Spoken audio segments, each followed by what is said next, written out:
ముందుగా మీకు పేరు తీసుకొచ్చిన సాంగ్ ఏంటి? స్టార్టింగ్ లో ఒక లవ్ ఫెయిల్యూర్ సాంగ్ యాక్చువల్లీ బాధగున్నదమ్మా అని ఆ సాంగ్ ఫస్ట్ వచ్చింది. అంటే దాంట్లో సెకండ్ లీడ్ లో చేశాను.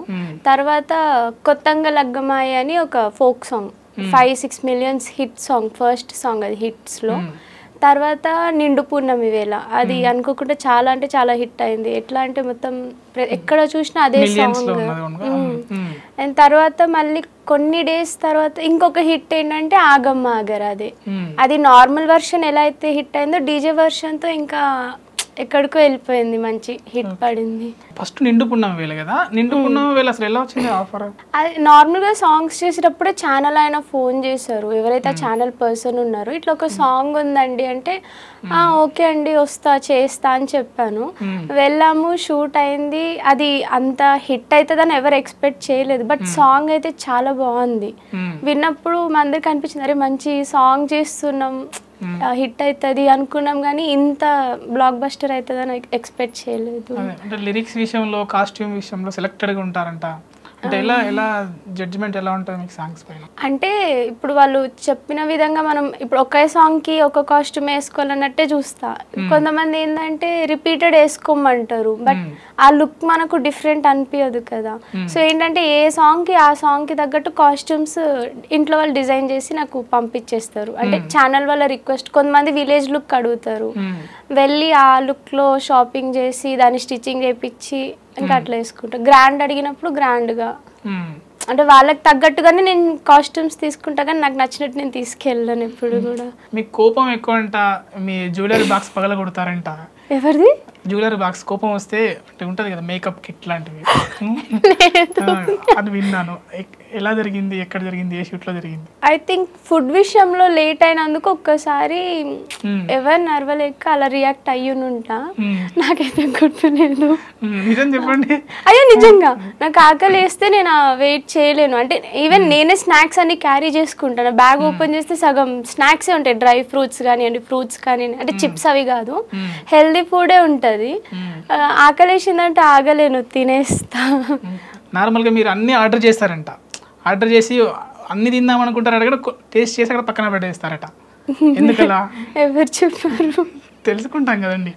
ఇది ఎక్కువ అడుగుతుంది, ఇది తక్కువ అడుగుతుంది. మరి అటువంటిప్పుడు ముందే ఎందుకు అన్ని ఆర్డర్ చేసుకోవాలి? అంటే ఆకలి ఎక్కువ వేసినప్పుడు తక్కువ తింటారంట అంటే ఏదో అనుకున్నా, అది నిజమని నా నుంచే తెలిసింది నాకు కూడా.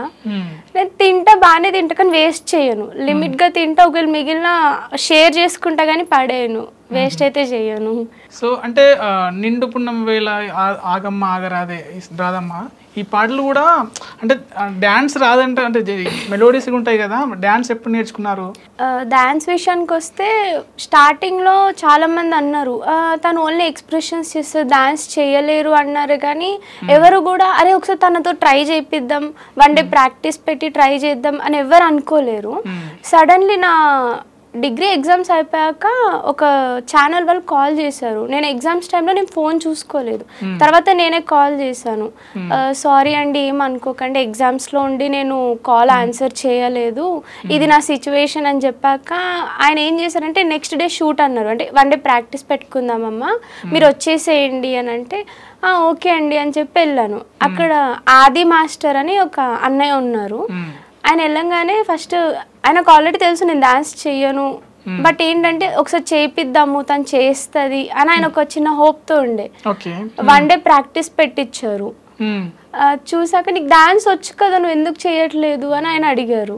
అడగంగానే లేదన్నా, అందరు ఏంటంటే ఈ మూల ఎక్స్ప్రెషన్స్కి యూజ్ లైక్ డాన్స్కి అన్నట్టు ఎవరు ఒక ఆపర్చునిటీ అయితే ఇవ్వలేదు. చాలామంది ఏంటంటే మెలోడియస్గా అదే లుక్, అదే స్టైల్ చూసి అందరు అదే కోరుకుంటున్నారు, కానీ డాన్స్ వర్షన్ ఎప్పుడు కోరుకోలేరు అని చెప్పాక ఓకే సరే ఏం కాదు, ఈ సాంగ్తో నీకు మంచి నేమ్ వస్తుంది చూడు అన్నారు. బులుగు సొక్క అని ఒక సాంగ్ చేశాను. One day practice. టీం అయితే నిజంగా నాకు తెలిసినందుకు నేను అలాంటి టీం ఎప్పుడు చూడలేదు, అదే ఫస్ట్ టీం. అంటే లైక్ వాళ్ళ రిసీవింగ్ కానివ్వండి, వాళ్ళ కేరింగ్ కానివ్వండి, ప్రతిదీ బాగుండే, నాకు బాగా నచ్చింది. నాకు ఫస్ట్ డాన్స్ నేర్పించింది ఆది అన్నయ్యనే నిజంగా. ఆయన నేర్పించడంతో తర్వాత ఫర్దర్గా వేరే సాంగ్ వస్తే దాంట్లో శేఖర్ వైరస్ అన్న ఉన్నారు. అంటే మీ గురువు గారు? నా గురువు గారు ఆది అన్న ఫస్ట్ నాకు డాన్స్ లో లైఫ్ ఇచ్చింది, నువ్వు చేయగలవు అని నన్ను ఎంకరేజ్ చేసి పుష్ చేసింది అయితే ఆది అన్న. వాళ్ళ టీమ్ ఎవరైతే డైరెక్టర్ వీళ్ళు ఉన్నారో వాళ్ళే పుష్ చేశారు నన్ను బాగా. లైక్ ఏంటంటే డిసెంకరేజ్ చేయలేదు. కొన్ని ఛానల్స్ ఎలా ఉంటారంటే ఆమె చేయలేదు తీసేయండి ఇంకొకరిని పెట్టుకుందాం అంటారు, అలా చేంజ్ చేసేసారు. చాలాసార్లు నేను అది సఫర్ అయ్యా. అంటే నా వెనక మాట్లాడారు, నా ముందు మాట్లాడలేరు, బట్ నాకైతే వినిపించింది. కానీ ఏంటంటే ఎందుకు సైలెంట్ ఉన్నా అంటే మనం వినలేదు, అవతల వాళ్ళు 100 చెప్తారు, మనం ఒకరిని జడ్జ్ చేయడం కరెక్ట్ కాదు ఎందుకు అని సరే అనుకుంటా అనుకోనియండి. ఇన్ని రోజులు ఒక స్టైల్ చూపించా, నా డాన్స్కి టైం వచ్చింది, దాన్ని ప్రూవ్ చేసుకుంటా అని నేను ఒక్కొక్క స్టెప్ మీద ఇక్కడ దాకా అయితే వచ్చా. మెయిన్లీ నాకు ఆది అన్న మంచి లైఫ్ ఇచ్చారు డాన్స్లో. స్క్రీన్ ప్రజెన్స్ విషయంకి వస్తే అంటే నేను లిఫ్ట్లో చూడగానే ఇంత చిన్నగా ఉందేంది అనుకుంటా, అదే పాటల్లో అయితే అలా లేదే. అంటే పాటలో పెద్ద అమ్మాయి లాగా కనిపించారు, ఇప్పుడు ఎంత మీ ఏజ్ ఎంత? 21. అలా లేరు మరి మీరు సాంగ్లో కనిపిస్తే. ఏంటి దాని వెనకాల సీక్రెట్ ఏంటి? నేను మేబీ ఆ ట్రెడిషనల్ వేర్ వల్ల కాస్ట్యూమ్స్ అంటారా, కెమెరా అపియరెన్స్ అంతా. ఇండస్ట్రీలో అంటే మీకు సపోర్ట్ చేసేది ఎవరు ఎక్కువగా? బాగా స్టార్టింగ్ నుంచి నాకు బాగా సపోర్ట్ చేసిందంటే గర్ల్స్లో స్నేహ శర్మ, అమ్మాయిల పరంగా వస్తే. ఇంకా బాయ్స్లో అయితే నిండు పున్నమి నుంచి నాకు కార్తిక్ రెడ్డి చాలా సపోర్ట్గా ఉన్నాడు. To be frank one of my best friend అతను. స్నేహ తర్వాత నేను ఎక్కువ ఇష్టపడింది కార్తిక్ రెడ్డి. మంచి ఫ్రెండ్, మంచి సపోర్టర్.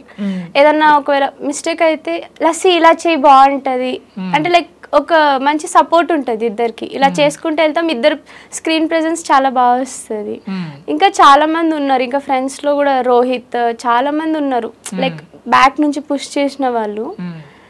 కొంతమంది చేసినట్టే చేసి లైట్ తీసుకున్న వాళ్ళు కూడా ఉన్నారు. ఓకే, ఒక అమ్మాయి ట్రెడిషనల్ ఫ్యామిలీ నుంచి ఒక అమ్మాయి ఫోక్ ఇండస్ట్రీకి, సినిమా ఇండస్ట్రీకి వస్తుంది అంటే ఎంతో కొంత ఇన్సెక్యూరిటీ ఫీల్తో ఉంటుంది. సో అంటే మీ కెరియర్లో కూడా అంటే అటువంటివి జరిగినాయి, అందుకోసమే సెలెక్టెడ్గా ఉంటారు మీరు అని తెలిసింది. అంటే ఏమైనా విషయాలు జరిగినాయి అంటే ఇంతకుముందు చెప్పనివి కాకుండా ఇంక అది దాంతోపాటు ఇంక వేరే చెప్పినా పర్లేదు? యా, యాక్చువల్లీ ఫ్యామిలీ ఫస్ట్లో నేను అనుకోలేదు ఈ ఫీల్డ్కి అయితే వస్తాను, నేను ఎప్పుడు అనుకోలేదు.